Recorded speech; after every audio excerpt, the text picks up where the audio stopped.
What's up, guys? Welcome back to another video. So as we're basically in the middle of the dog days of summer, not much is going on in the National Hockey League right now.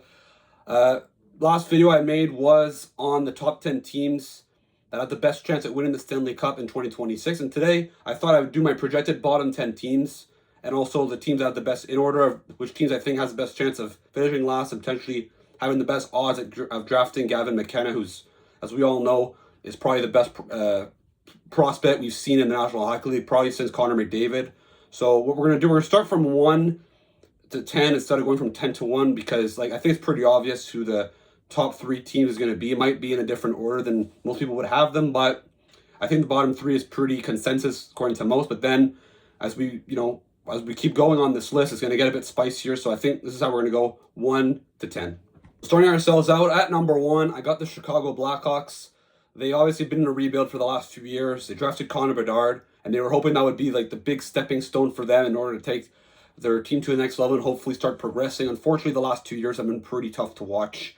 Bedard, for one, hasn't really looked that happy in the first place. They've been losing a lot of games. He hasn't really been well surrounded by, some talented forwards. Luckily for them, they have drafted some pretty good defensemen over the years, and a lot of those guys are going to be coming up at the same time this year. So we will see some potential with their team. However, young defenseman normally equals a lot of mistakes. They don't have a very talented foregroup to outscore their problems either. So and unless a move happens here, because remember this video is pre-recorded because I am going on vacation. So this is a video that's probably going to be coming out probably early August at some point. So I think that Chicago. So there could be still a move that gets made, but I don't think that this team has enough talent here, and they're very young. I think that they could also benefit a lot of getting the first overall pick as well, because if you can get a guy like McKenna to play with his cousin Bedard, that would be quite spectacular. So I got Chicago here at number 1. Coming at number 2, I got the San Jose Sharks, the team that finished last place, not only last year, but the year prior as well. So they've been terrible the last few years. They finished, I think, only with 52 points this year, but I think that the Sharks, they improved their team a bit, unlike Chicago. They improved their team a little bit. They improved a bit on their defense core, which was ass the last few years. They got guys like Nick Leddy, guys like John Klingberg, guys like Dmitry Orlov. Probably Sam Dickinson might even be a regular on their team this year. Michael Misa, the second overall pick, is probably going to be playing for the Sharks this year. Maybe not full-time, but he will play some games, I think. I think that, they also got Adam Gaudette as well. So I think the Sharks have improved a little bit here. Getting rid of Georgiev also can't hurt. He was terrible for them. Bringing in Nadal Kutcher, I think, is probably a slight upgrade, and they're going to have a full season of Askarov. They're still not going to be very good, but I could see them even finishing outside of the bottom 3-4 if their young players keep taking another step. Celebrini, keeps seeing another level to being a star, but Will Smith improves. William Eklund improves. Michael Misa has a good first season, so I think the Sharks could be a bit better. But at number 2, I think this is a safe place because I think the team at number 3 that I put at number 3, their offseason still isn't over yet, and they could push themselves over, but the moves haven't been made. Number 3 team is the Pittsburgh Penguins. Going into the summer, it was reported that every team in the league were trying to improve except for the Penguins, that they were trying to tear down this team and try to tank. So far, not much has been made aside from trading away Alex Nedeljkovic. They really haven't done much. I think the Penguins, they're probably rumored to trade Raquel, Rust, Carlson. They might even be traded by the time this video is recorded. Maybe not all 3, but probably at least one, I'd assume. I have a hard time picturing the Penguins not trading at least one of those 3 guys. It looks like it's going to be Evgeny Malkin's last season in the NHL as well, so he could maybe be a guy that could get traded at the deadline if he wants to have one more chance at winning the Cup. It's been reported as well, Sidney Crosby. There's been rumors as well. I don't know if it's going to happen at the deadline, but I have a feeling he is going to get traded at one point in his career. Maybe not this year, maybe next summer, we'll see. But it could happen. So the Penguins, it's just their team, with Sidney Crosby on their team, I don't think their team is bad enough to finish last. If they were to trade Crosby, even if they traded Raquel, if they traded Raquel, Rust, Carlson, but they didn't trade Crosby, I don't think they'd finish last. If they traded Crosby, that's a different story. Their goaltending just isn't good enough unless Jari has somewhat of a bounce back or Blomqvist has a breakout. Their defense core is terrible. I think the Penguins are still going to finish bottom 3. They may not finish, they may not finish last in division because there might be a team in there that could maybe finish lower like last year, but I think the Penguins, it'll be finally the year where the Penguins finally bottom out. And we all know that the NHL is going to arrange that Gavin Mckenna is going to be the next generational talent to land in Pittsburgh. Coming at number 4, the other Pennsylvanian rival to the Pittsburgh Penguins, the Philadelphia Flyers. The Flyers have been rebuilding for the last few years, but they did overachieve last season. When I say last season, I mean the season prior, so in 2024, not in 2025. They almost made the playoffs. It costed them a top pick. This year, they fell a bit down to earth. They were pretty competitive, though, until the trade deadline, until they sold guys like Scott Laughton. And then after that, they started crumbling towards the end of the year. They had to change coach. They fired John Tortorella. After that, this summer, they hired Rick Tocchet. They made a few moves, though. They acquired Trevor Zegras. They signed Christian Dvorak. They signed Dan Vladar, who was probably going to be an upgrade on some of the guys that they had, but I still don't think he's good enough. They have a good young team, but the goaltending is going to sink them again. And in a pretty competitive NHL, where honestly, I find that the top 3 teams here that I put are probably going to be the bottom 3, but then after that, it's wide open. Other teams are pretty competitive. I just don't find the Flyers are good enough unless Michkov and Zegras have a big season. I just don't think this team is going to be very good, mainly because of their goaltending. Rounding out our top 5, I got the Seattle Kraken. The Kraken, obviously, in year 1, they finished 3rd last. They ended up picking 4th Shane Wright. The year prior, they also picked Matty Benier 2nd overall. After that, year 2 ended up being a surprise team. They made the playoffs. Not only did they make the playoffs, they upset the defending Cup champs, the Avalanche, in 7 games, and pushed the Dallas Stars to 7 games in the second round, making everyone think that the Kraken have arrived as a playoff team. Unfortunately, the year after, they fell out Mount Dirt. They missed the playoffs. They drafted Berkeley County 8th, and this year, yet again, they finished with the 8th overall pick. I think the Kraken are they're the type of team that they're not bad enough to finish last, but they're not good enough to make the playoffs. And on paper, the Western Conference would be pretty competitive. The goaltending, they have one good goalie in Decourt, and they have one terrible goalie in Grubauer. At least that's how he performed this year. Their defense core is decent. Their forward group isn't good enough. There's been rumors of Jared McCann. The Kraken should focus on rebuilding and, build for the future. And I have a feeling that they are going to be forced to do that because I don't think this team is good enough to make the playoffs.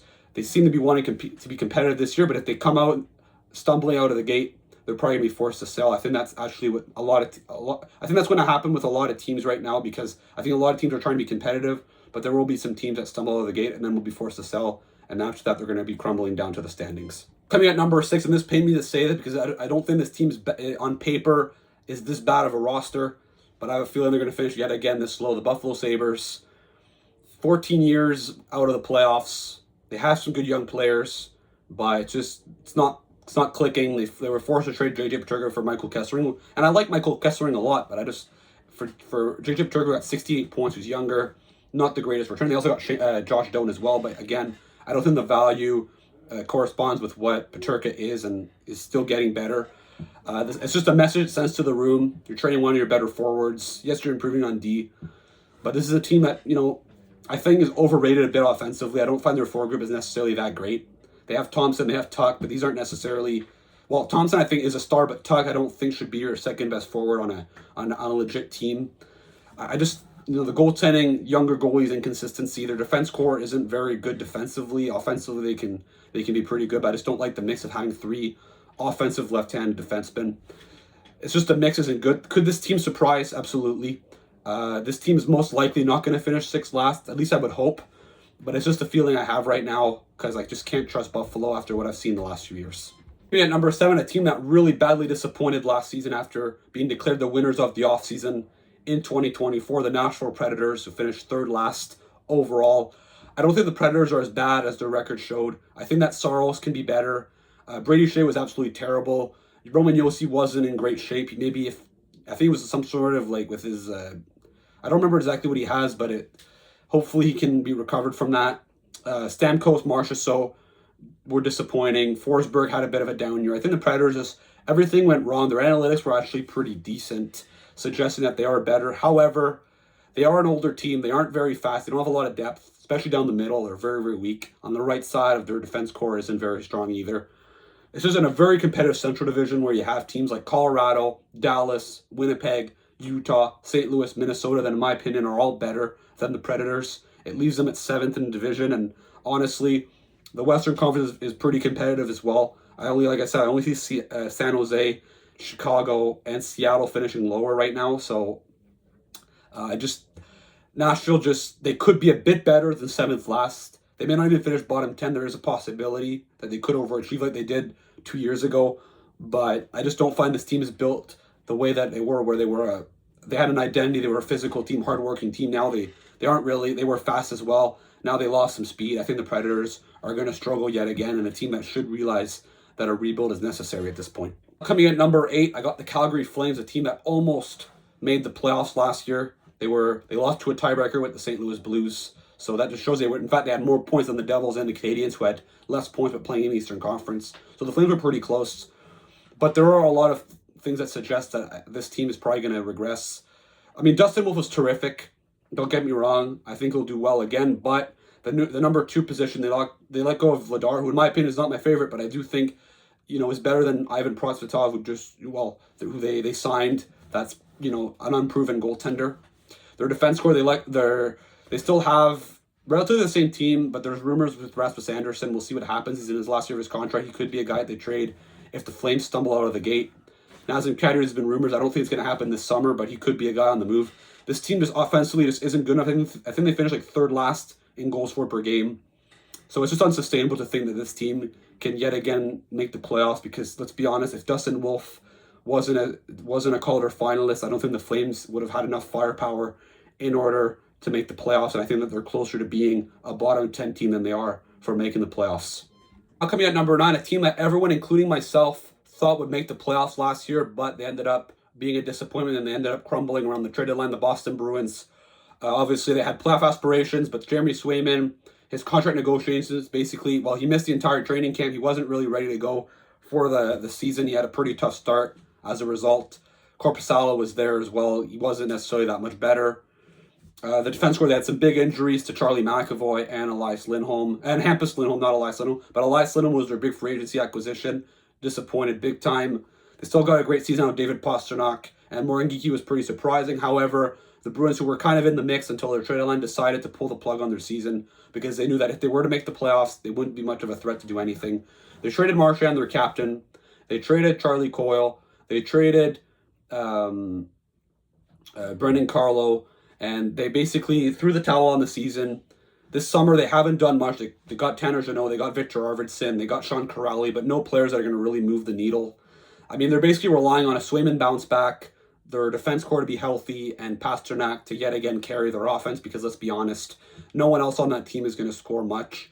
I just don't find this team has enough firepower, enough depth to be able to make the playoffs. Could they maybe finish outside the bottom 10? Yeah, I could see that happening. Maybe a team like Detroit, for example, finishes lower and they finish maybe 6th in the division instead of 7th, like I'm predicting here. But I think the Bruins just not good enough right now, and I think that they should at least focus more on the future than trying to win now. But they seem to have the type of team, however, that could have a Calgary Flames-like season if they get the goaltending. Finally, at number 10, the New York Islanders, a team that was relatively competitive this year but had a lot of injuries. They ended up trading away Brock Nelson at the deadline for a first-round pick and Callan Ritchie, which was an excellent return. However, they missed the playoffs by a few points, but they ended up winning the draft lottery and selected first overall drafted Matthew Schaefer. I don't know yet if Schaefer's going to be a regular on the Islanders this year. He might play some games, but it's still to be determined if he's ready full-time to be there. He hasn't played a lot of hockey the last few years, especially last year, where he got injured at the World Juniors. So they could be tempted to let him play in the OHL. But I think the Islanders, they traded their best defenseman, Noah Dobson. I like the return. They got 2 first-round picks. They got Emil Heineman, who could be a pretty effective middle sixer for them. But again, he was their best defenseman, even though some people are trying to downplay him because he was somewhat of a giveaway machine. But let's be honest, when you're playing on a team that can't score a defense and you're the best defenseman on the team, you have to try something in order to help your team score. And there just wasn't enough help around him. Barzal was injured. I think the Islanders, they got Jonathan Drouin. I think the Islanders are going to be a bit faster than they were last year because they were a very old and slow team the last few years. But I don't think this team has enough offense, and their defense core, they don't have that true number 1 offensive defenseman. They have D'Angelo, who was pretty good for them offensively last year, but D'Angelo's not Noah Dobson. He cannot play top pair minutes. Unless Sorokin has an amazing season, I don't think the Islanders are good enough to make the playoffs, and I think I have them here at number 10. Yeah, so that's my way too early projected bottom 10 for the 25-26 season. A few other teams that you could consider as honorable mentions in the Western Conference, the Anaheim Ducks, if they're not able to take another step under Quenneville. That'll be pretty disappointing, though, if their young players aren't able to take another step, considering how bad offensively the Ducks were last year. The Vancouver Canucks, if Elias Pettersson doesn't bounce back, I don't think they have a very good forward group in order to make up for it, and the Western Conference is a lot more competitive. I think that the Columbus Blue Jackets, they had a very good season last year. Their young players, everyone had a career year, it felt, but their goaltending is pretty bad. They could fall back down to earth. Maybe not to be a bottom 5 team, but they could finish like 8th, 9th last, potentially. The Detroit Red Wings, in a tight Atlantic division, they haven't really improved too much. Yes, they got John Gibson in net, which I think will help, but I think that their goaltending last year was underrated. I think some people, they didn't give enough credit to Cam Talbot, because let's be honest, at the beginning of the year, the Red Wings were terrible, and if it wasn't for Cam Talbot, their goaltending, that had some good games, the Red Wings probably would have been last in the league at the time, and they wouldn't have been anywhere close to the playoffs at the end of the year. So yeah, I think that's basically the teams that I view as contenders to finish bottom 10. There could always be a surprise team, like last year the New York Rangers, who won the President's Trophy and ended up finishing 12th last. But I think in general, I think that I'm pretty confident with what I have here. So that's my bottom 10 right there. Let me know in the comments, do you agree with this list? Which teams are too high? Which teams are too low? Don't forget to check out the videos be coming out in the coming days, coming weeks, coming months, as this offseason is in full effect, and we're still about 2 months away from the start of the season. Don't forget to like and subscribe, and I'll see you again for another video. Ciao!